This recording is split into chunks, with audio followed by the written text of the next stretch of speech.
하나님 말씀 보시겠습니다. 하나님 말씀은 고린도전서 16장 21절에서 24절까지 말씀입니다. 하나님 말씀은 고린도전서 16장 21절에서 24절까지 말씀.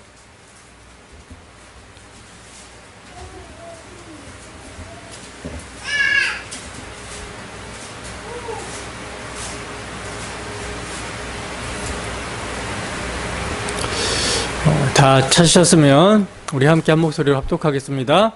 시작.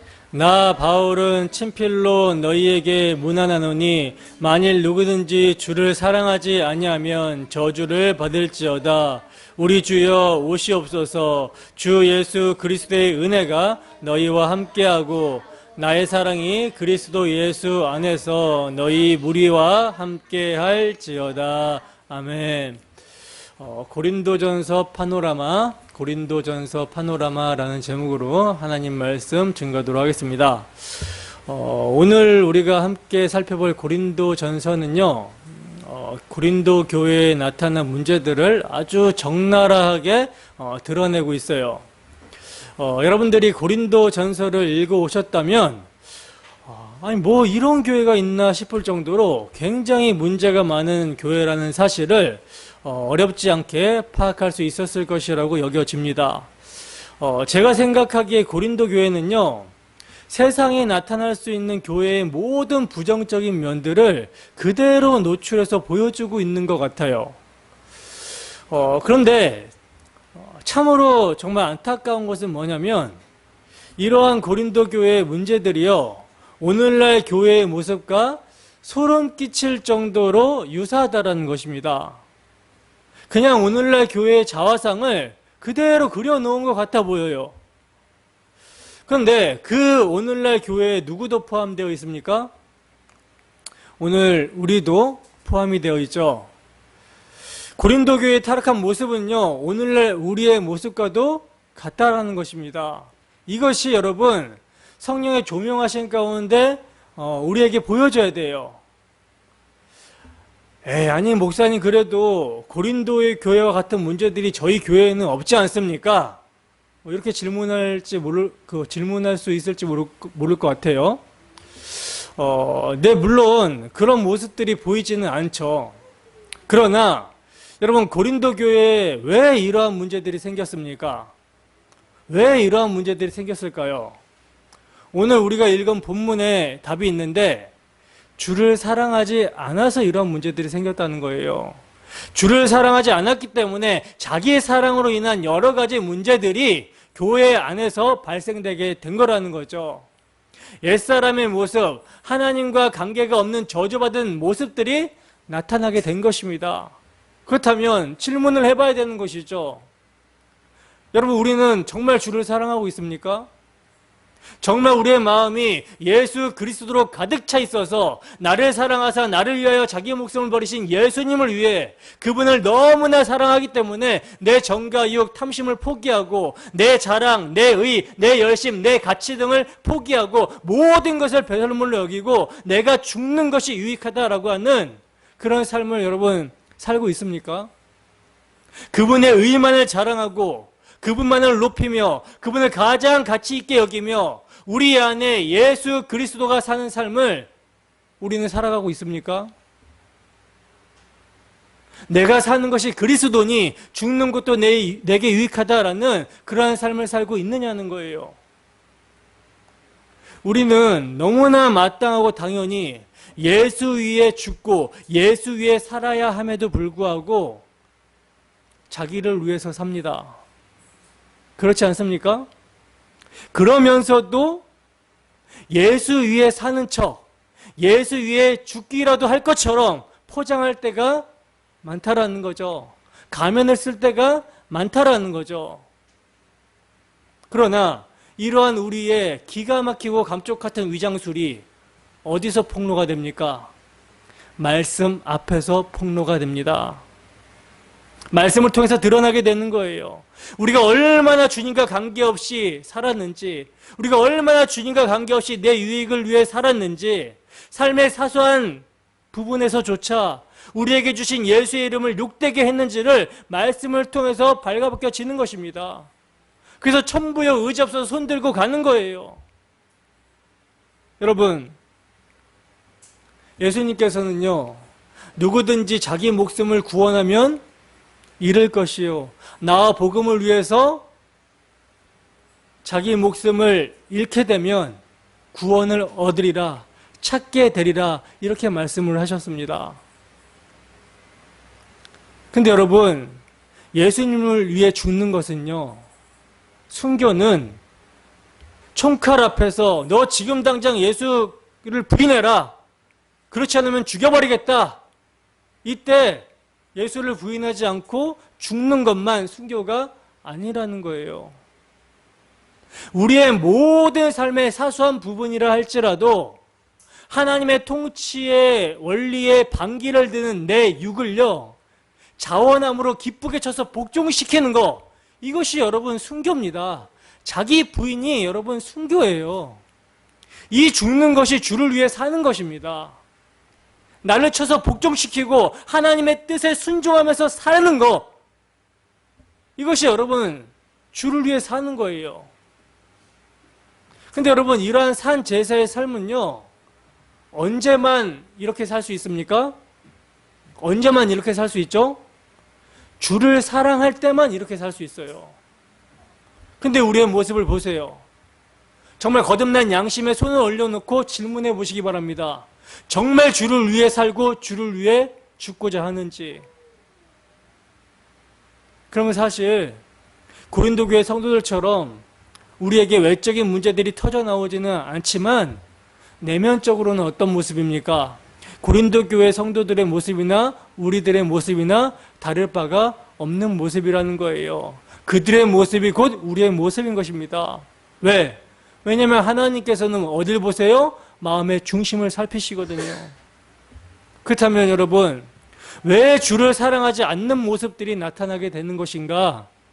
그 원인이 어디 있는가? 그 원인이 어디 있겠습니까?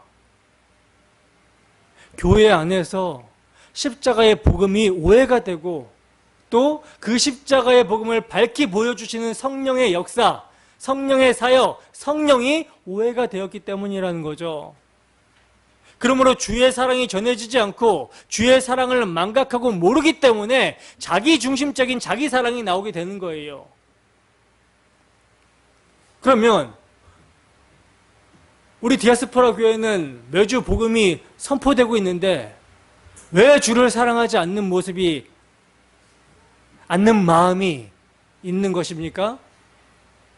그것은 우리에게 복음이 복음되지 않기 때문이라는 거죠. 다른 말로 하면 복음을 우리에게 적용시키시고 복음의 삶을 살게 하시는 분은 성령인데 그 성령을 의지해서 간구하고 기도하는 모습이 없기 때문에 복음이 복음되지 않는 것입니다. 그러므로 여러분, 우리는요, 고린도 전서를 통해서 교회의 문제인 우리의 죄성을 볼 수 있어야 되는 것이고요, 교회의 문제의 해답인 주 예수의 은혜와 사랑을 알아야 되는 것이며, 그리하여 우리의 마음을 우리를 변함없이 신실하게 사랑하는 주 예수께 두어야 된다라는 거예요. 이 시간 정말 성령의 조명하심이 있기를 소원합니다. 그리하여 오늘도 우리의 죄를 회개하며 주 예수의 사랑에 매여 주 예수를 사랑하는 복 있는 자들이 되기를 주님의 이름으로 축원합니다.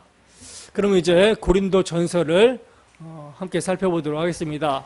우선 고린도 전서의 저자가 누군지부터 보시면 우리가 오늘 본문으로 읽었던 16장 21절에서는요, 나 바울은 친필로 너에게 문안하노니 라고 하면서 고린도 전서의 저자가 바울 사도라는 것을 밝히고 있어요.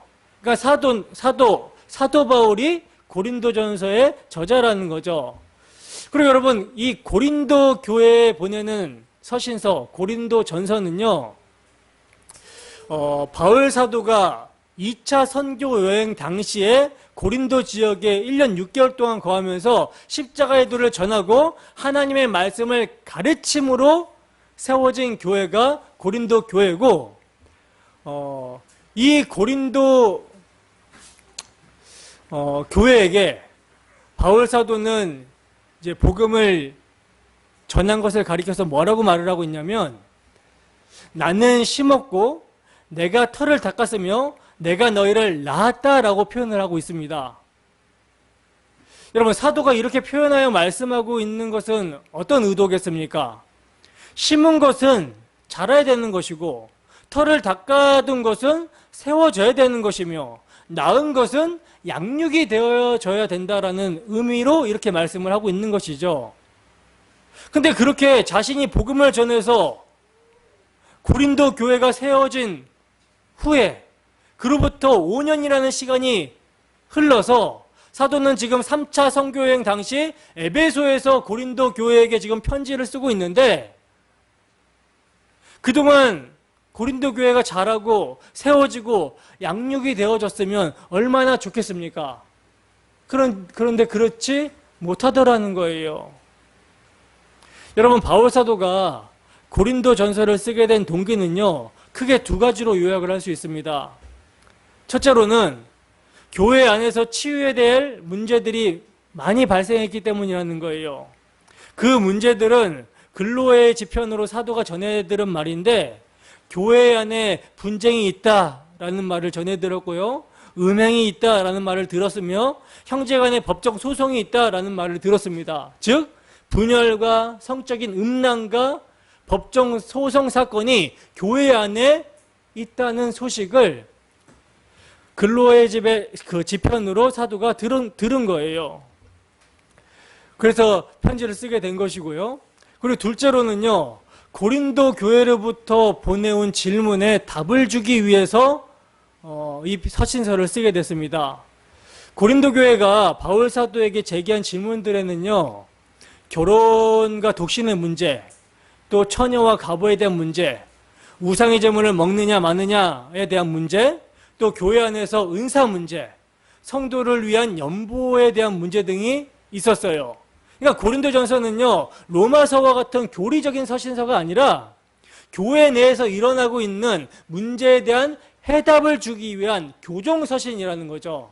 문제를 바로잡기 위한 교정서신이라는 거예요.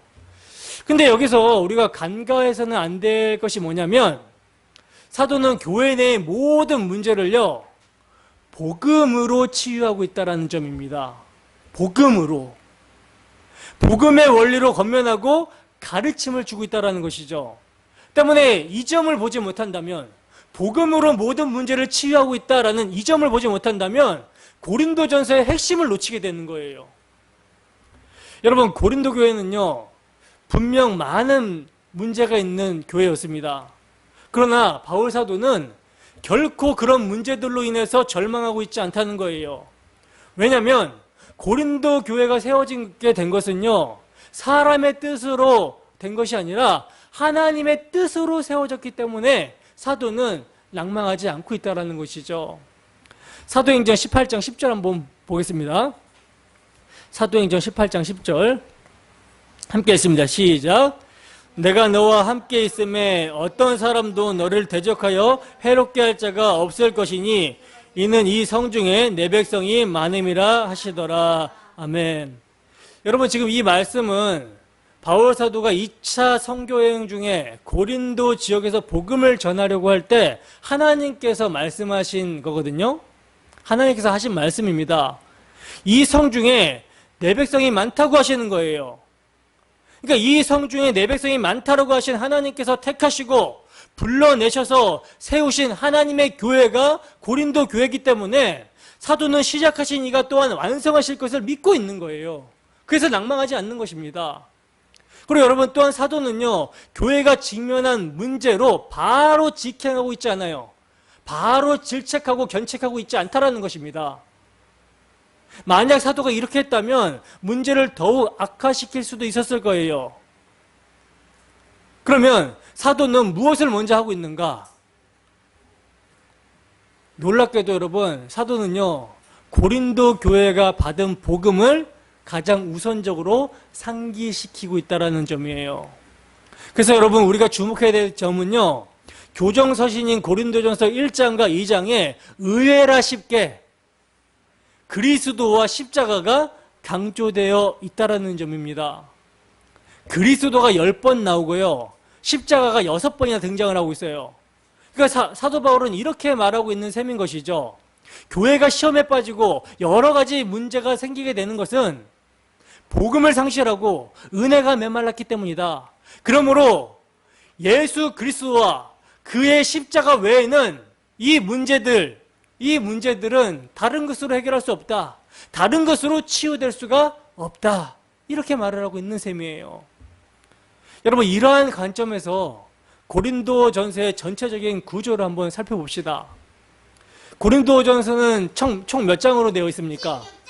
16장. 그렇죠. 16장으로 되어 있죠. 전체가 이제 16장으로 되어 있는 고린도전서는요, 크게 두 부분으로 나눠 볼 수 있는데, 첫 번째 부분은 1장에서 6장까지예요.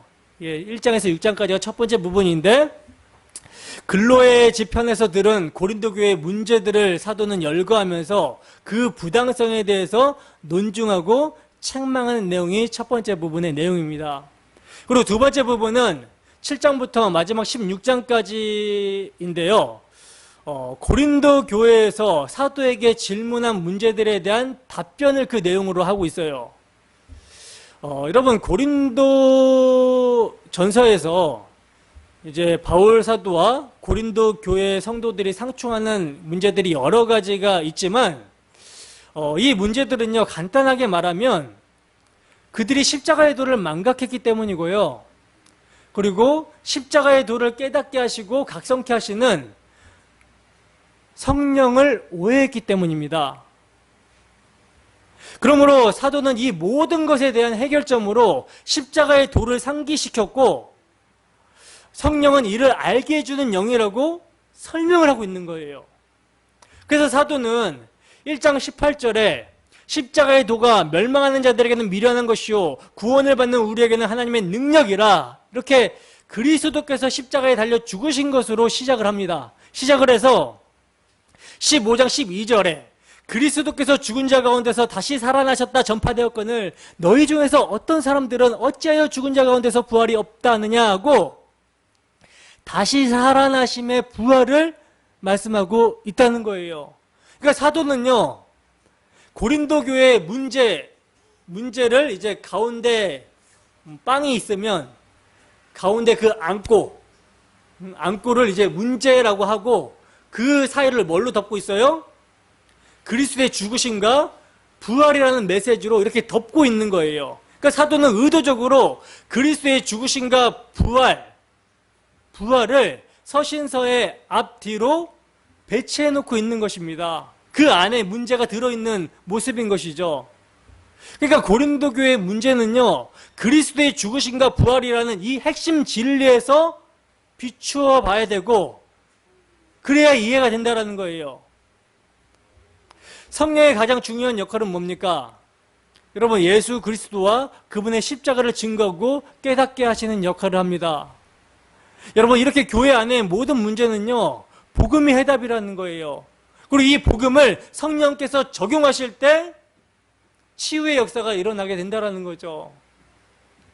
때문에 사도는 고린도 교회의 모든 문제를 복음에 입각해서 책망하고 권면하고 있는 것입니다. 택하신 자들은요, 성도들은요, 그 안에 누가 내주하고 있습니까? 성령이 내주하고 있기 때문에 복음에 반응하는 거예요. 복음에 비춰서 자신의 모습을 보게 되는 것입니다. 그래서 회개하고 돌이키게 된다는 거죠. 그래서 여러분, 고린도 교회 성도들이 바울 사도의 권면을 듣고 어떤 반응을 보입니까? 고린도후서 7장 8절에서 11절 말씀입니다. 함께 읽습니다. 시작. 그러므로 내가 편지로 너희를 근심하게 한 것을 후회하였으나 지금은 후회하지 아니함은 그 편지가 너희로 잠시만 근심하게 한 줄을 알미라. 내가 지금 기뻐함은 너희로 근심하게 한 까닭이 아니요 도리어 너희가 근심함으로 회개함에 이른 까닭이라. 너희가 하나님의 뜻대로 근심하게 된 것은 우리에게서 아무 해도 받지 않게 하려 함이라. 하나님의 뜻대로 하는 근심은 후회할 것이 없는 구원에 이르게 하는 회개를 이루는 것이요 세상의 근심은 사망을 이루는 것이니라. 보라, 하나님의 뜻대로 하게 된 이 근심이 너희로 얼마나 간절하게 하며 얼마나 변증하게 하며 얼마나 분하게 하며 얼마나 두렵게 하며 얼마나 사모하게 하며 얼마나 열심히 있게 하며 얼마나 벌하게 하였는가. 너희가 그 일에 대하여 일체 너희 자신의 깨끗함을 나타내었느니라. 아멘. 여러분, 복음에 입각한 겉면이요, 그냥 겉면이 아닙니다. 여러분, 복음을 상기시키고 복음에 입각한 겉면이 그리스도의 사랑 앞에 배은망덕한 죄인들의 모습을 깨닫게 합니다. 그래서 근심하게 하고 애통하게 하며 회개하게 한다는 거예요. 그리고 그 용서의 사랑을 힘입어서 한 발씩 한 발씩 주 예수를 위해 구별되고 거룩한 삶을 살게 하더라는 것이죠. 복음이 여러분 우리의 마음을 변화시키고요, 복음이 우리의 의지를 새롭게 하며 복음이 하나님에 대해서 살게 하는 거예요. 그래서 복음은 구원을 주시는 하나님의 능력이 되는 것입니다. 이 능력이 오늘날 우리에게도 나타나게 되기를 소원합니다. 자, 그러면 이제 이러한 관점에서 전체적인 내용을 살펴볼 텐데, 오늘은요 첫 번째 부분인 근로의 지편에서 들은 고린도 교회의 문제에 대한 내용 1장에서 6장까지만 살펴보고요, 다음 시간에는 이제 두 번째 부분인 고린도 교회가 사도에게 질의한 내용을 살펴보도록 하겠습니다. 고린도전서 1장 1절에서 3절 말씀 봅니다. 함께 읽습니다. 시작.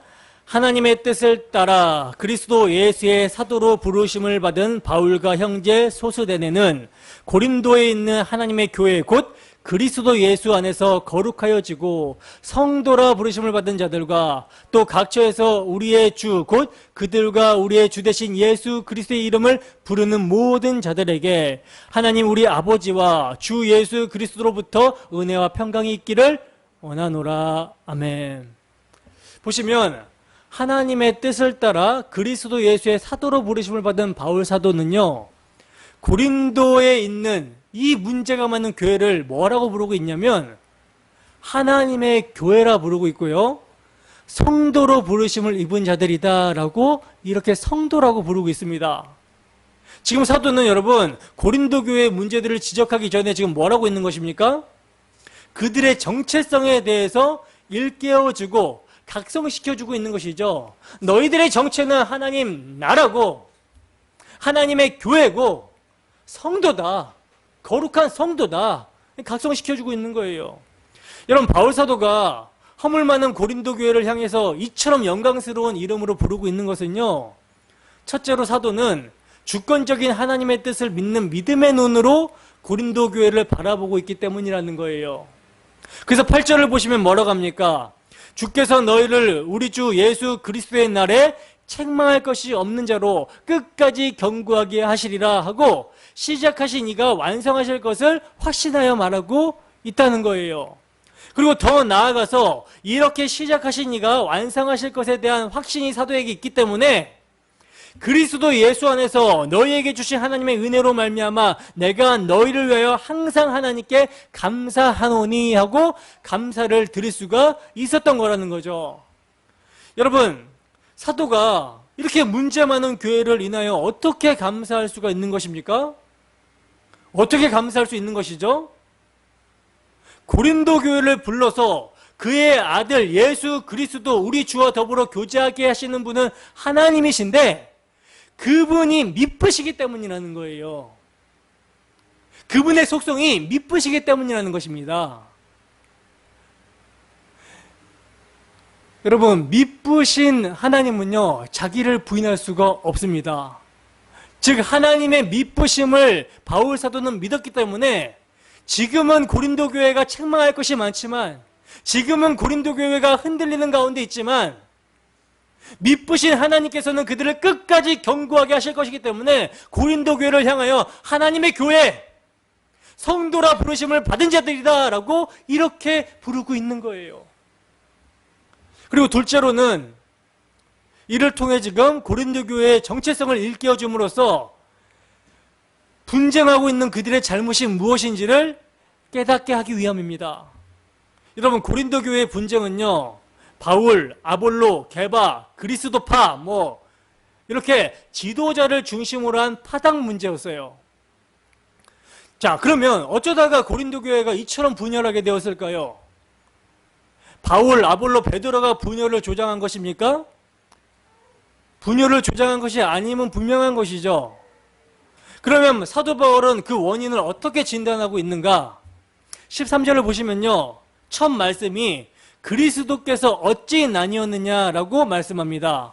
그리고 두 번째 말씀이 뭐냐면 바울이 너희를 위하여 십자가에 못 박혔으며 하고 그리스도와 그의 죽으심을 상기시키고 있어요. 그러니까 사도는요, 고린도 교회가 분열하게 된 원인을 그리스도 중심에서 사람 중심으로, 즉 복음을 망각했기 때문이라고 진단을 하고 있는 것입니다. 이건 여러분 다른 말로 하면 고린도 교회 성도들이 복음을요, 하나님의 지혜의 말씀인 복음을요, 사람의 지혜의 말로 바꿔치기 했다라는 뜻이에요. 그러니까 누가 더 지식이 있고 누가 더 웅변적이고 누가 더 설득력이 있는 설교를 하느냐, 이것으로 갈라졌다라는 뜻입니다. 여러분, 바울 사도는요, 복음을 전할 때 말의 지혜로 하지 아니했다라고 말씀을 하고 있거든요. 사도는 자신이 지혜의 말로 전하지 않았음을 반복적으로 1장 17절, 2장 1절, 4절, 13절 이렇게 강조를 하고 있어요. 계속해서. 그러면 이 말은 뭐겠습니까? 이 말은 누군가는 지금 말의 지혜로 전하는 사람들이 있었다라는 뜻을 암시하고 있는 것이죠. 그렇다면 사도는 왜 지혜의 말로 사람들을 설득하려고 하지 않았는가? 왜 설득하지 않았다라고 그럽니까? 그리스도의 십자가가 헛되지 않게 하려고 했기 때문이라고 말씀하고 있어요. 여러분, 지혜에 관하는 말은요, 지혜에 관하는 말은 사람들이 다 알아들을 수 있는 말이고 수긍할 수 있는 그런 말입니다. 좋은 명언들, 철학적인 말들, 그러니까 사람들을 좋게 하는 말들인 것이죠. 사람들의 의지를 이렇게 새롭게 할 수 있는, 감동을 주는 이런 교훈들. 여러분, 오늘날에도 강단에서 사람들이 알아듣고 수긍할 만하고 감동적이며 교훈이 되는 지혜로운 말들이 넘쳐나고 있지 않습니까? 그죠? 그러나 여러분, 이러한 지혜의 말을 전하는 자들은요, 불신앙의 사람이라고밖에 말할 수 없다는 거예요. 안타깝지만. 왜냐하면 복음의 능력도 성령의 역사도 믿지 못하기 때문에 사람들을 자기 말로 설득을 하는 것입니다. 그러나 이렇게 한다면 그리스도의 십자가를 헛되게 하는 것이라는 것이죠. 여러분, 바울 사도는요, 복음이 멸망하는 자들, 즉 불신자들에게는 미련하게 들릴 것임을 너무나도 잘 알고 있어서요. 그래서 23절에서도 미련한 것이로되 말씀을 하고 있고, 2장 14절에서도 받지 아니하나니 그에게는 어리석어 보임이요 라고 하면서 거듭거듭 말씀하고 있는 것입니다. 그러나 이 복음이 여러분 18절에서 사도는 뭐라고 하냐면 구원을 얻는 우리에게는 하나님의 능력이며 21절에서는요 하나님의 지혜라고 말씀을 하고 있어요. 여러분, 지성인이며 박해자였던 사도가 이러한 말을 할 수 있다는 것은요, 그가 그리스도의 영광의 복음의 광채에 비침을 받았기 때문에 이렇게 말할 수 있었던 것입니다. 그렇다면 여러분, 미련하게 보이면서도 영광스러운 이 양면성이 있는 복음을 어떻게 전해야만 하는가? 전도자는요, 우선적으로 먼저 하나님의 지혜에 있어서는 이 세상이 자기 지혜로 하나님을 알지 못한다라는 점에 확고해야 합니다.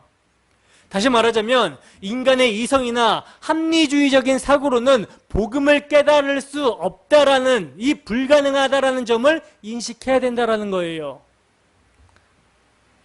설교자가요, 이 점을 망각하게 되면요, 안 되는 것입니다.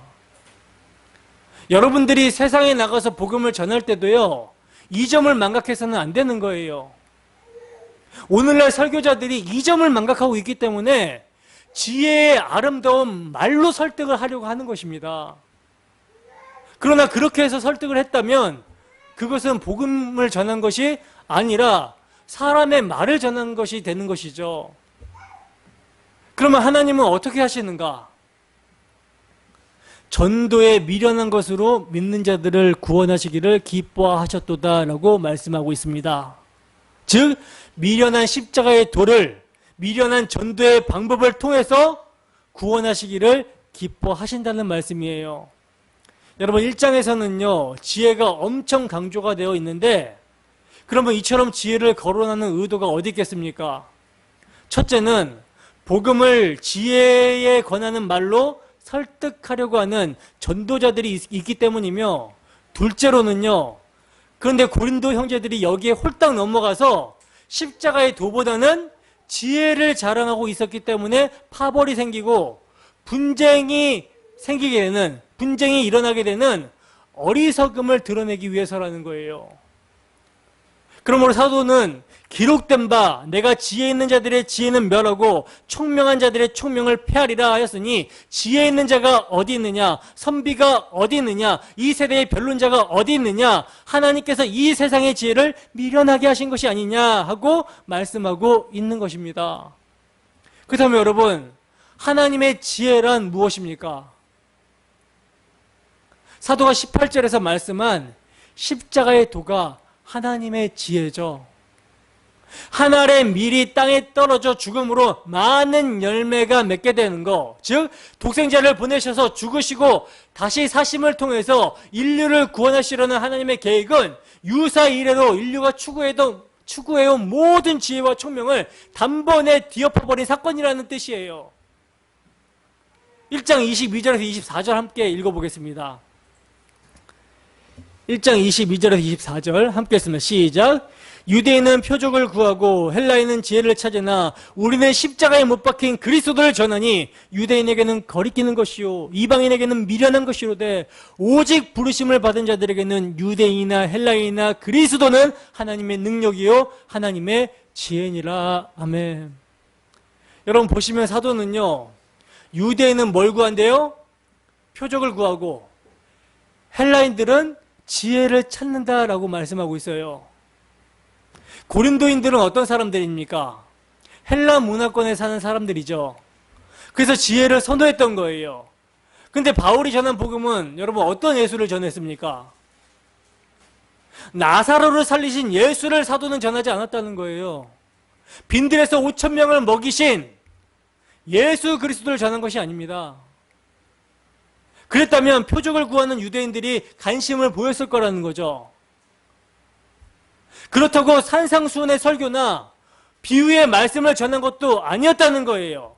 만약에 이런 것을 전했다면 지혜를 추구하는 헬라인들이 관심을 나타냈을 것입니다.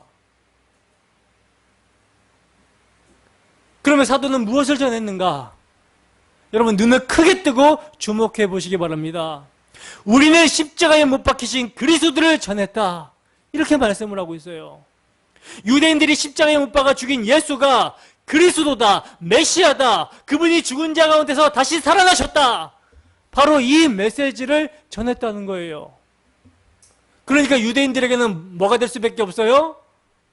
그들이 예수님을 십자가에 못 박았으니까 거리끼는 것이 될 수밖에 없고, 지혜를 추구하는 헬라인들에게는 미련한 것이 될 수밖에 없었던 것이죠.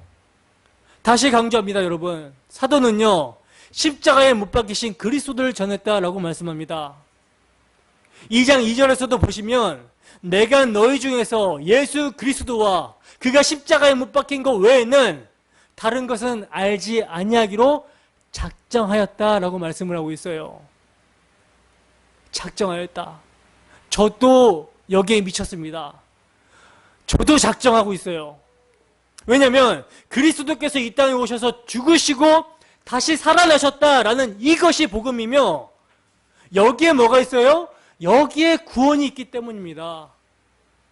근데 이 복음이 여러분 멸망하는 자들에게는 미련하게 보이는 거예요.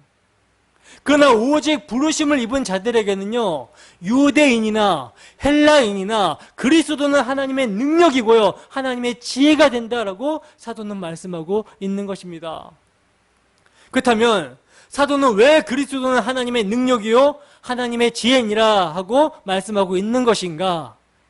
이것은 여러분 역설적인 표현인데, 십자가에 달려 죽었다라는 것은요 최대로 약하고 천하고 멸시받는 일입니다. 그죠? 나무에 달려 죽는다라는 것은요, 유대인들이 볼 때는 율법에 의하면 저주를 받은 사람이 나무에 달려 죽는 거예요. 그러니까 굉장히 거리끼는 것이 되는 것이고 천하고 멸시받는 모습이 되는 것이죠. 그리고 이방인들이 볼 때는요, 여러분, 십자가는요, 로마를 반역한 자의 최후를 보여주고 있는 거예요. 비참한 죽음이며 멸시와 천대의 죽음입니다. 그런데 이 멸시와 천대의 죽음, 이 죽음으로 그리스도께서 끝난 것이 아니라 주님께서는 그 십자가에서 부활하셨다라는 것입니다. 그러니까 주님의 부활 사건은 이를 단번에 뒤집어 버리는 능력이 되었던 거라는 거죠. 그러면 지혜란 무엇인가? 구주께서 죽으신 이 십자가 사건이요, 죄인을 구원하기 위해 대신 죽으신 사건이며, 이 죽음을 통해 죽음의 세력을 잡은 자 마귀를 멸하신 거예요. 그리고 부활하심으로 말미암아 모든 믿는 자들에게 하나님의 의가 되셨다라는 것입니다. 즉 죽으시고 다시 사심을 통해 자기 백성을 저희 죄에서 구원해 주셨다라는 거예요. 죽기를 무수함으로 한평생에 매여 종로를 사는 모든 자들을 놓아주는 해방과 구원이 예수 그리스도의 십자가 죽음과 부활에 담겨 있는 것이죠. 그래서 지혜라고 하는 거예요. 여러분, 한 분의 죽음으로 말미암아 천하 만민을 구원하신 이보다 더 큰 지혜가 어디 있습니까? 얼마나 큰 지혜였으면 사도 바울은요, 하나님께서 감춰놓으신 비밀이라고까지 말씀하고 있습니다. 근데 고린도 형제들은요, 이 엄청난 하나님의 지혜요, 하나님의 능력인 복음을 망각하고 바울 사도가 5절에서 말하고 있듯이 모든 일, 곧 모든 언변과 모든 지식의 풍족함으로 하고 지금 간접적으로 이렇게 꼬집는 데서 나타나듯이 말 잘함과 헬라의 철학적인 지혜 등을 자랑하고 여기에 넘어가서 분열을 나타내고 있었던 것입니다. 그래서 사도는 형제들아 너희를 부르심을 보라 하고 자신들을 돌아보게 하고 있는 거예요. 그러니까 사도는 24절에서 오직 부르심을 입은 자들에게는 유대인이나 헬라인이나 그리스도는 하나님의 능력이요 하나님의 지혜니라 한 말씀을 고린도 형제들에게 적용시키고 있는 거라는 거죠. 그렇다면 하나님은 어떤 자들을 부르셨는가? 여러분, 하나님은 어떤 자들을 부르셨습니까? 지혜 있는 자가 많지 않다라고 그래요. 그러니까 고린도 교회 안에요, 지혜 있는 자가 많지 않다라고 합니다. 능력 있는 자, 능한 자가 많지 아니하다라고 말씀합니다. 문벌 좋은 자, 그러니까 지식이 뛰어나고 공부를 많이 한 자가 많지 않다라고 말씀을 하고 있어요. 사도의 묘사로 볼 때 고린도 교회 형제들 중에는 지혜 있노라 하는 자, 능하다라고 하는 자, 문벌이 좋다라고 하는 자들도 있었던 것 같습니다.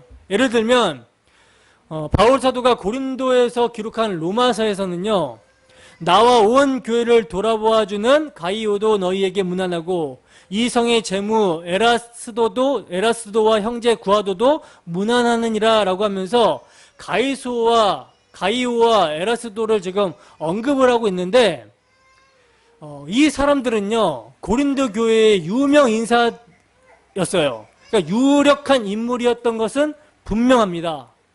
그러나 이런 사람을 제외하고는요, 대다수의 고린도 교회 형제들은 절대 다수가 별 볼 일 없는 자들이었어요. 그러나 하나님께서 세상에 미련한 것들을 택하사 지혜 있는 자들을 부끄럽게 하려 하시고 세상에 약한 것들을 택하사 강한 것들을 부끄럽게 하려 하시며 하나님께서 세상에 천한 것들과 멸시받는 것들과 없는 것들을 택하사 있는 것들을 폐하려 하시나니 하고 사도는 말씀하고 있는 것입니다. 그러면 하나님께서는 왜 이렇게 하시는가? 이는 아무 육체라도 하나님 앞에서 자랑하지 못하게 하려 하심이라 라고 그러죠. 여기서 여러분 자랑이라는 것이 등장을 하고 있는데, 여러분 자랑은요, 열심히 있는 사람, 주의 일을 많이 하는 사람, 연보를 많이 하는 사람 등 무엇인가 성취하는 사람들에게서 따르게 되는 모습인데, 그러나 여러분, 이러한 일들을 은혜로 하면 자랑이 나올까요? 안 나올까요? 자랑이 나올 수 없는 것이죠. 혹자들은요, 교회에서 일을 많이 하고 자랑하는 것이 뭐가 그리 나쁜 것인가? 뭐 이렇게 질문도 하고 이렇게 생각할 수도 있는데, 아니라는 거예요. 이건요, 육에 속한 자들이 추구하는 모습입니다. 여러분, 자랑은 신앙생활에 있어서 치명적인 죽음에 이르게 하는 병이에요. 왜냐하면 인간의 자랑은 하나님의 은혜와 양립이 될 수 없기 때문입니다. 그래서 제가 계속 강조해서 말씀드리는 게 뭡니까? 자기의죠, 자기의. 방종보다도 오히려 자기의가 저는 더 나쁘다고 생각을 하거든요. 왜냐하면 방종은요, 양심을 조금 건드려주면 회개할 기회라도 있는데, 자기의는요, 양심이 건드림을 받지를 않아요. 자기 잘난 맛에 삽니다. 설교자가 아무리 떠들어도 이 자기의를 포기하지 않아요. 그렇기 때문에 자기를 계속 부인하는 설교를 하는 것이죠. 치명적인 여러분 죽음에 이르게 하는 병이에요. 신앙생활에 있어서. 자랑은, 인간의 자랑은 하나님의 은혜와 양립이 될 수 없습니다. 자랑을 세우던가 아니면 오직 은혜만을 의지하던가 택일을 해야 된다는 거예요.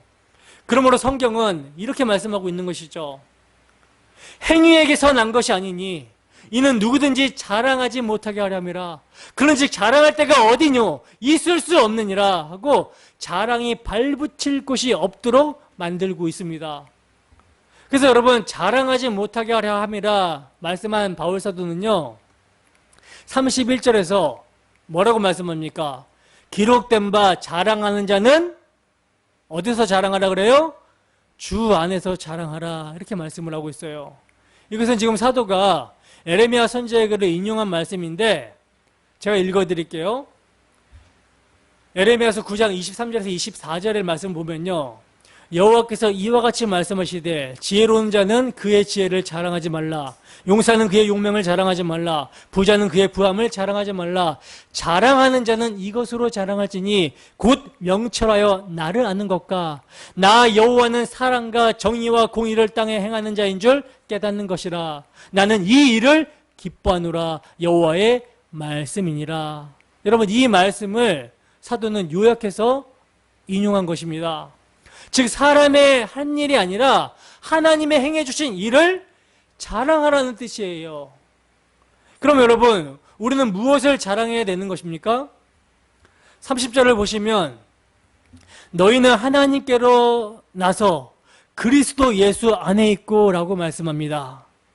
이게 이제 1장 결론적인 말씀이면서 우리가 자랑해야 될 것의 요약인데, 너희는 하나님께로부터 나서라는 말은요, 하나님의 택하심을 가리키는 말이에요.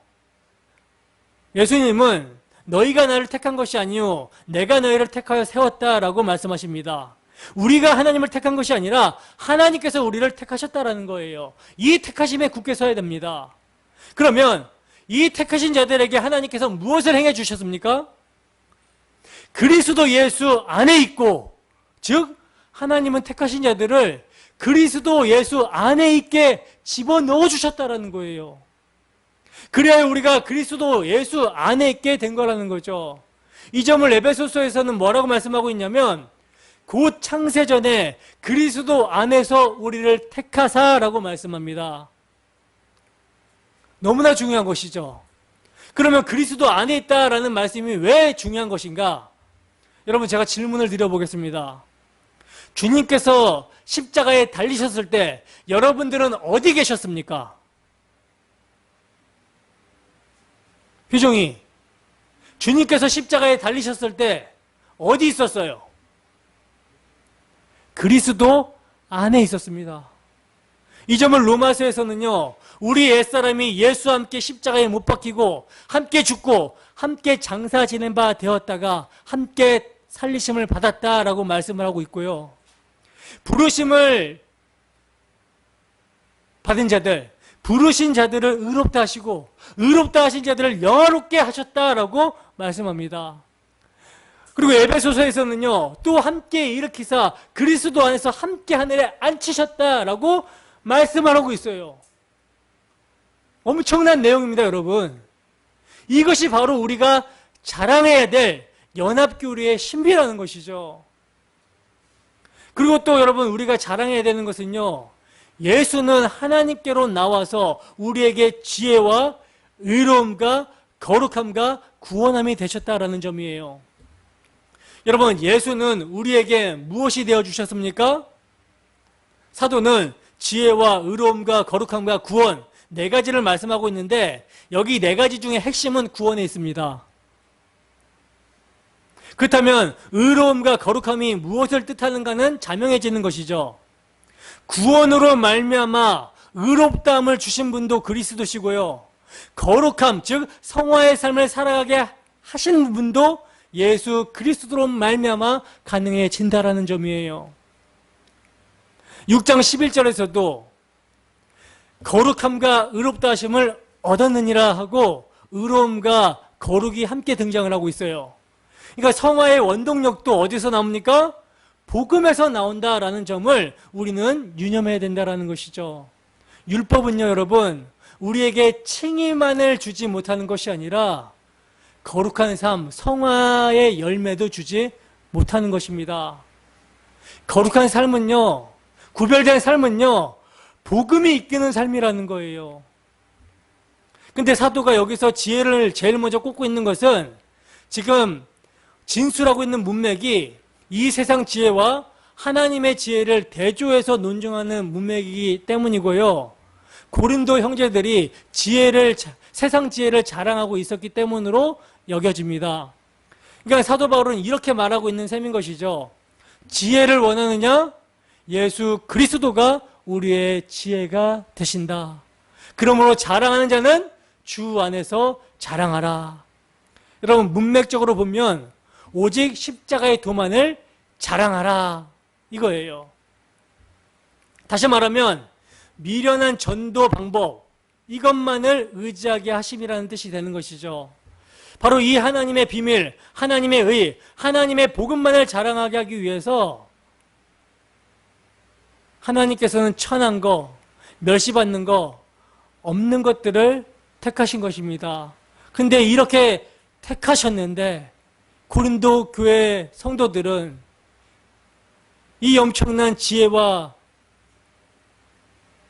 구원을 주시는 하나님의 복음의 능력을 멸시하고 사람의 지혜와 사람의 명철을 자랑하면서 서로 파벌을 만들어서 분열을 일으키고 있으니 이 얼마나 통탄할 노릇입니까? 여러분, 성도들이 이렇게 된 것은요, 복음 전함의 사명을 맡은 자들이 십자가의 돌을 한쪽으로 치우치고 하나님을 좋게 한 것이 아니라 사람을 좋게 한 것이 궁극적인 원인이 되는 것입니다. 사도는 그러한 고린도 교회 성도들에게 다시 복음을 상기시켜주고 있는 거예요. 여러분들에게도 복음이 지금 상기시켜지고 있습니까? 자, 그러면 이제 이 하나님의 능력, 하나님의 지혜가 되는 이 십자가에도 전도에 미련한 것, 우리가 자랑해야 될 복음을 우리가 어떻게 알 수 있는가? 여러분, 이 안다라는 것은요, 지식적으로 안다라는 것이 아니라 하나님과 교제하고 하나님과 동행하는 차원에서 안다라는 알을 말하는 거거든요. 여기에 대해서 사도는요, 2장에서 이렇게 말씀을 하고 있어요. 여러분, 복음 전도란 하나님께서 그리스도를 통해서 이루어주신 하나님의 증언, 그리스도의 증언이에요. 그죠? 때문에 세상의 지혜, 세상에서 없어질 통치자들의 지혜가 아니라 은밀한 가운데 있는 하나님의 지혜이며 곧 감추어졌던 것인데 하나님께서 우리의 영광을 위해 만세 전에 정하신 거라는 거죠. 그러므로 사도는요, 예수 그리스도와 그가 십자가에 못 박히신 것을 전할 때 말의 지혜로 하지 아니하고 다만 성령의 나타남과 능력으로 하였다라고 말씀합니다. 성령의 나타남과 능력으로 전했다라고 하니까 뭐 이걸 대뜸 기사와 이적으로 보고 있는 사람들이 있는데, 사도의 이 말은요, 그 말이 아니라 뭐 기사와 이적을 말하는 그 말이 아니라 사도가 능력으로 했다라는 말은요, 이 복음은 모든 믿는 자에게 구원을 주시는 하나님의 능력, 이 복음은 모든 믿는 자들을 구원하시려는 하나님의 능력이 됨이라고 한 복음의 능력을 말하는 거예요. 여러분, 고린도 교회가 오해하고 있는 것이 성령의 사역인데, 사도는요, 복음 증거를 깨닫게 하시는 것이 성령의 사역이라고 말씀하고 있습니다. 그러면 복음 증거가 여러분 성령의 사역인데, 그 성령의 능력의 최대치는 뭐겠습니까? 최대치가 뭘까요? 복음 증거가 성령의 사역이라고 했잖아요. 그러면 이 성령의 능력의 최대치, 이게 뭐겠습니까? 허물과 죄로 죽었던 너희를 살리셨도다 라고 한 중생입니다. 이게 성령의 능력의 최대치예요. 여러분, 거듭남이 성령의 능력이라는 것에 확고하시기 바랍니다. 여러분, 죽은 나사로가 살아났잖아요. 그죠? 그러나 이 사람은요, 곧 역사 속에서 또 죽었습니다. 그러나 복음의 말씀을 듣고 성령의 나타남과 능력으로 거듭난 자, 중생한 자는요, 영생을 하게 되는 거예요. 죽어도 삽니다. 살아서 믿는 자는 영원히 죽지 않습니다. 그렇다면 진정 어느 능력이 큰 것입니까? 여러분, 성경이 중생의 능력을 어떻게 표현하고 있는지를 보시기 바랍니다. 에베소서 1장 19절의 말씀을 보시면요, 그의 힘의 위력으로 역사하심을 따라 믿는 우리에게 베푸신 능력의 지극히 크심, 즉 능력의 최상급이라고 말씀을 하고 있어요. 그 능력이 그리스도 안에서 역사하사 죽은 자들 가운데서 다시 살리시고 하늘에서 자기 오른편에 앉히셨다라고 말씀합니다. 이게 그리스도에게 나타난 능력이거든요. 근데 그 주님을 다시 살리신 능력과 우리를 거듭나게 하신 그 중생의 능력이 동일한 능력이라고 말씀하고 있습니다. 이것이 사도 바울이 말씀하고 있는 성령의 나타남과 능력으로 하였다라고 하는 뜻이에요. 그래서 여러분, 사도 바울은요, 전도할 때 지혜의 말로 하지 아니하고 성령만을 의지한 것은요, 성령으로 하지 않고는 하나님의 지혜, 즉 복음을 깨달을 수도 없고 아무도 알지 못하기 때문이라는 거예요. 그리고 성령의 능력이 아니면 죄와 허물로 죽은 자가 살아날 수 없기 때문인 것입니다. 여러분, 하나님의 지혜와 하나님께서 우리에게 은혜로 주신 것들은요, 오직 뭘로만 알 수 있어요? 오직 성령의 능력으로만 알 수 있는 거예요. 그러므로 성령이 있는 자들은 사도가 상기시키는 복음을 깨닫고 회개하게 된다는 것이죠. 그래서 바울 사도는 육에 속한 사람과 신령한 사람을 대조하여 말씀하고 있는데, 2장 14절에 육에 속한 사람은요, 헬라어로 푸시키코스, 자연인을 말하는 것으로서 아직 거듭나지 못한 원죄를 가지고 태어난 상태, 이러한 인간을 말하는 것이고요. 2장 15절에 신령한 자는요, 푸뉴만티코스, 영에 속한 사람, 즉 그 안에 성령이 내재하고 있는 사람을 말하는데, 육에 속한 사람은 뭘 알 수 없다? 성령이 하시는 일, 즉 복음을 이해할 수 없으나 성령이 내주하는 영에 속한 사람은요, 복음을 이해하고 알게 된다는 것입니다. 그리고 복음에 근거하여 어떻게 살아가야 되는지 분별을 하고 그렇게 살아갈 수 있게 된다는 점이에요. 그리고 이제 이렇게 육에 속한 사람이랑 영에 속한 사람을 대조해서 말씀하고 있던 바울 사도는요, 3장에서 고린도 교회를 향해서 뭐라고 합니까? 사도는 신령한 자들을 대함같이 말할 수가 없어서 육에 속한 자, 즉 그리스도 안에서 어린아이들 대함과 같이 말씀한다라고 합니다. 그냥 불신자들 대하듯이 좀 대한다라고 하고 있는 거예요. 사도는 왜 이들을 육신에 속한 자, 어린아이들이라고 말을 하고 있는 것인가? 그것은요, 너희 가운데 시기와 분쟁이 있기 때문이라고 말씀합니다. 여러분, 자식들이 어렸을 때는 형제들 간에 막 자주 싸우잖아요. 이처럼 너희들이 지금 시기하고 분쟁하고 있는 것을 보니까 어린아이와 같다.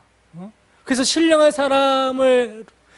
사람들을 대함같이 말할 수가 없어서 육에 속한 자를 대하듯이 내가 말한다라고 하는 거예요. 근데 여러분, 사도 바울이 고린도 성도들을 향하여 육에 속한 자, 어린아이라고 이렇게 지적하기를요, 매우 신중하게 하고 있는 모습을 보게 됩니다. 왜냐하면 너희 가운데 시기와 분쟁이 있으니 라고 한 것은요, 이미 1장 11절에서 너희 가운데 분쟁이 있다라고 말씀했기 때문이라는 거예요. 그렇다면 사도는 1장에서 그들을 향해서 어린아이임을 지적하고 싶었을 거라는 것이죠. 근데 참고 있다가 이제 와서 이렇게 말을 한다라는 것은 그만큼 사도는 신중을 기했다라는 것이죠. 그러므로 1장과 여러분 3장 이 사이에 무엇을 말씀하고 있는가를 주목해 본다라는 것은요, 우리에게 굉장히 유익합니다. 왜냐하면 교회 내에서 일어나는 모든 문제를 치유하는 지혜를 얻을 수 있기 때문이라는 거예요. 여러분, 바울 사도는 분쟁 문제를 치유하기 위해서 우선적으로 뭘 말했습니까? 십자가의 도를 말씀했어요. 이렇게 함으로 고린도 교회 성도들을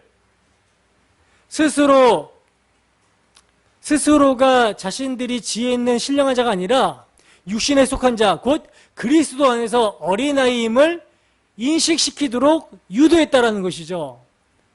만일 여러분 사도가 1장 10절에서 대뜸 너희는 어린아이들이다 라고, 너희들은 육에 속한 자다 라고 말했다면 모든 언변과 모든 지식, 모든 은사가 풍족하여 신령한 자들로 자부했던 고린도 성도들의 감정을 상하게 해서 반발심을 일으켰을지 모른다는 거예요. 생각해 보세요, 여러분. 노회나 총회에 모인 목사님들을 향해서 당신들은 어린아이입니다, 육신에 속한 자입니다 라고 말한다면 어떤 반응을 보이겠습니까? 여러분, 모든 사람들은요, 거듭날 때 어린아이로 태어납니다. 그런데 문제는 약 5년이 지난 후에도 지금도 자라지를 못하고 어린아이의 상태에 머물러 있다는 것이 문제라는 거예요. 그 증거로 사도는 너희 가운데 시기와 분쟁이 있다라는 점을 들고 있는 거라는 거죠. 근데 여러분, 여러분들이 혼동하지 말아야 될 점은 뭐냐면, 시기와 분쟁이 뜨뜻미지근한 상태를 의미하는 것이 아니라는 점이에요. 시기와 분쟁은요, 여러분, 열심의 부산물이기도 하다는 것이죠. 열심이 없는 사람에게는요, 시기와 분쟁이 없습니다. 그러니까 우리가 생각하듯이 이제 고린도 교회는 형편없는 교회만은 아니었다라는 거예요. 모든 은사가 풍족한 교회일 뿐만 아니라 고린도전서 12장에 열거한 은사들과 14장을 통해서 추측한데, 고린도 교회는 역동적인 교회였으리라고 짐작을 해볼 수가 있다는 것이죠. 그래서 그들은 자신들이 지혜 있는 자, 신령한 자인 양 착각했던 것입니다. 열심히 있는 자들이 자기 의로 말미암아 착각하는 것처럼 착각을 했었던 거예요. 그러나 사도는 이들을 가리켜서 뭐라고 합니까? 육신에 속한 자, 곧 그리스도 안에서 어린 아이라고 지금 말하고 있는 거예요. 그러면 육신에 속한 자, 어린아이의 특징이 무엇인가? 히브리서 5장 13절에서 14절 말씀입니다. 히브리서 5장 13절에서 14절 말씀, 여러분들이 큰 목소리로 한번 읽어보세요. 시작.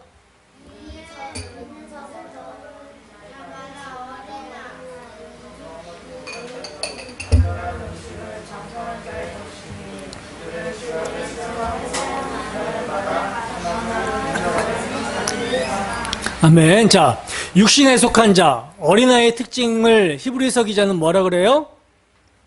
뭐라고 합니까? 의의 말씀을 경험하지 못함으로 선악에 분별하지 못하는 것을 특징으로 말씀을 하고 있죠. 그러니까 복음의 말씀이 경험되어지지 않으니까, 복음의 말씀이 체울되어지지 않으니까, 그러니까 복음을 지식적으로만 받은 거예요. 복음의 말씀이 지식에서 30cm 가슴으로 내려가서 그 말씀이 체휼이 되어야 되는데 이 복음의 말씀이 경험되어지지 않으니까 뭘 못해요? 분별을 못하는 것입니다. 사도들은 이들의 영적 상태를 직시한 다음에 아볼로는 무엇이며 바울은 무엇이냐 이렇게 말씀합니다. 그들은 주께서 각각 주신 대로 너희로 하여금 믿게 한 사역자들이라는 거예요. 그래서 뿌리는 자는 물주는 자는 아무것도 아니요 오직 자라게 하시는 분은 하나님이라고 말씀합니다. 나는 씨를 뿌렸고 아볼로는 물을 주었지만 그것은 주님께서 도구로 사용하신 거라는 거죠. 여러분, 어떤 사람이 집을 지을 때 여러 가지 도구를 사용합니다. 도구가 왜 필요합니까? 여러분, 도구가 왜 필요하죠? 집을 짓기 위해서 필요한 것이죠. 근데 집을 다 짓고 나면 어떻게 해요? 그 도구들에게 영광을 돌립니까? 그 도구들에게 영광을 돌리나요? 아니죠. 아무리 망치나 톱이 쓰임을 받는다라고 해도 도구에게 영광을 돌리는 것은 없어요. 그 건물을 지은 사람에게 공로와 영광을 돌리는 것입니다. 근데 너희는 하나님의 집이요 하나님의 밭이라고 말씀을 하고 있단 말입니다. 그러니까 고린도 교회 성도들이 하나님의 집이요 하나님의 밭이라는 거예요. 고린도 교회 성도들이 하나님의 집으로 세워져야 된다는 것입니다. 그러면 그 집이 세워지면 누가 영광을 받습니까?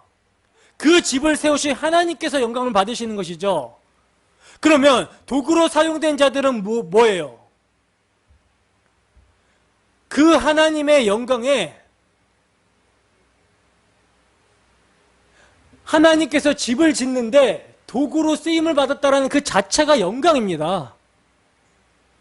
여러분, 나 같은 죄인이 주님의 십자가 공로로 용서를 입고 그 크신 은혜의 복음을 증거하는 일에 도구로 사용이 되었습니다. 이게 여러분 상이에요.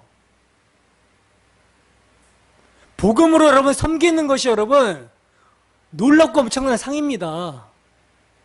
하나님의 동역자들이라고 한단 말입니다. 사도는 감히 자신을 하나님의 동역자라고 사도는 말을 하고 있어요. 그러니 이보다 더한 영광이 어디 있습니까? 여러분들은 하나님의 집입니다. 저는 뭐예요? 망치, 톱, 대패. 그래서 여러분들이 설교를 들으시면 많이 아프실 거예요. 그러나 여러분들도요, 누구에게 복음을 전하는 사람으로 세워진다는 것은요, 또 도구가 되는 것입니다. 그렇게 쓰시는 것도 주님이고요, 그 도구들의 전하는 바를 믿게 되는 것도 주님의 일이라는 거예요.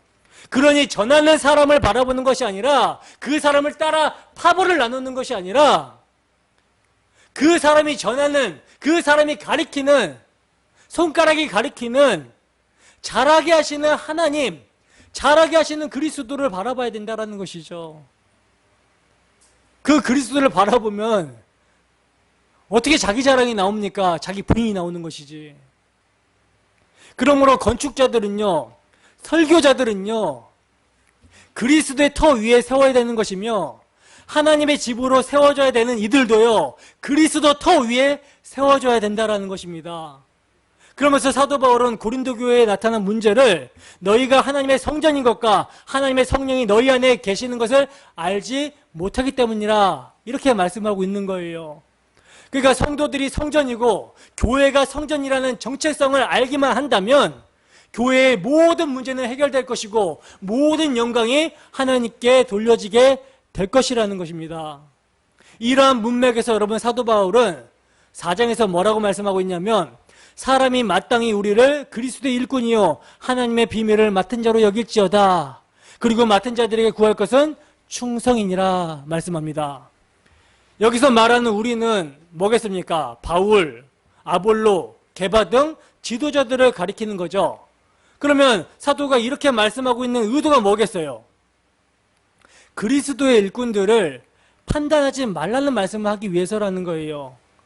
고린도 교회 성도들은요, 목회자를 비교하면서 이러쿵저러쿵 판단하면서 그에 따라 분열을 했기 때문에 사도가 이렇게 말씀을 하고 있는 거예요. 그러면 판단하실 이는 누구인가? 사도는 나를 판단하실 이는 주인 되시는 주시라 말씀합니다.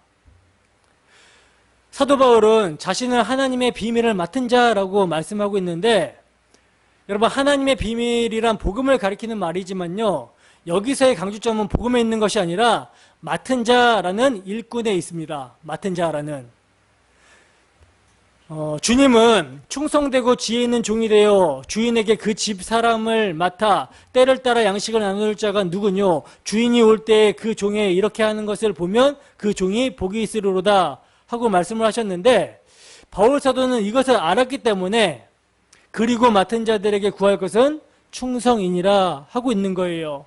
그러니까 사도는 이렇게 말을 하고 있는 셈이라는 거죠.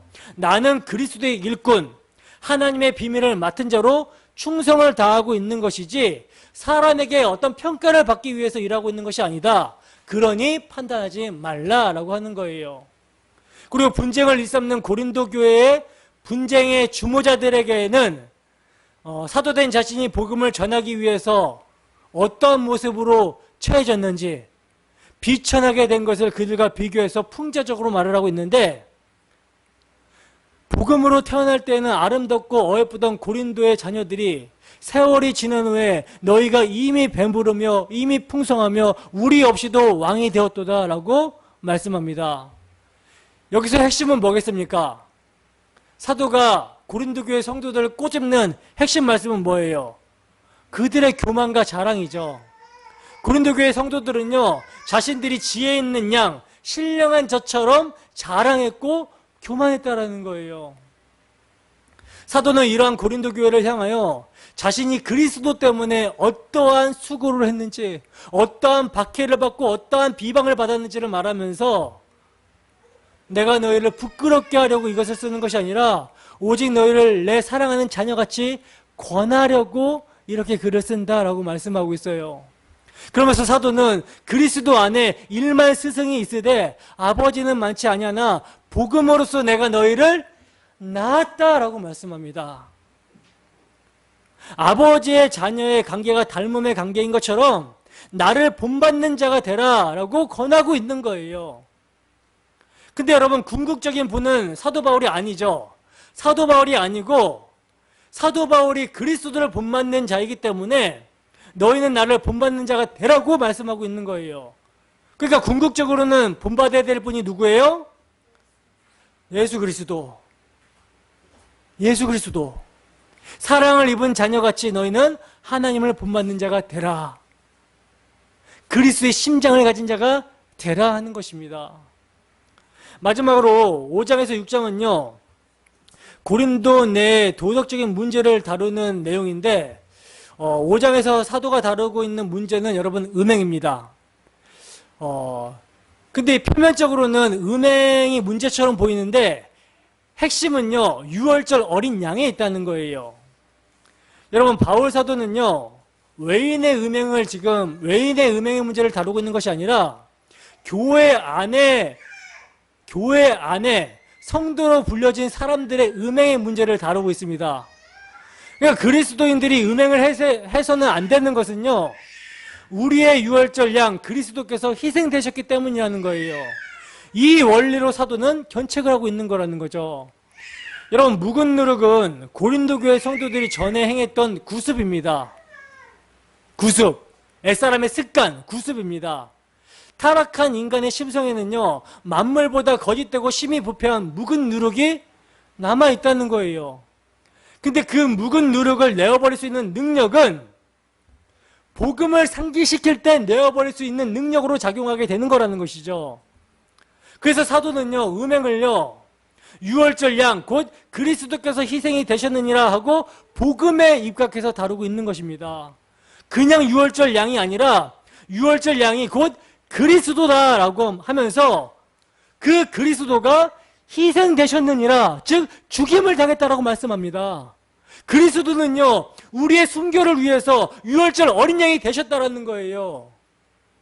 그렇다면 이것이 사실이라면, 이것을 믿는다면 우리가 어떠한 삶을 살아가야 되겠는가, 이 마땅한 원리를 사도는 견책하면서 가르치고 있는 것입니다.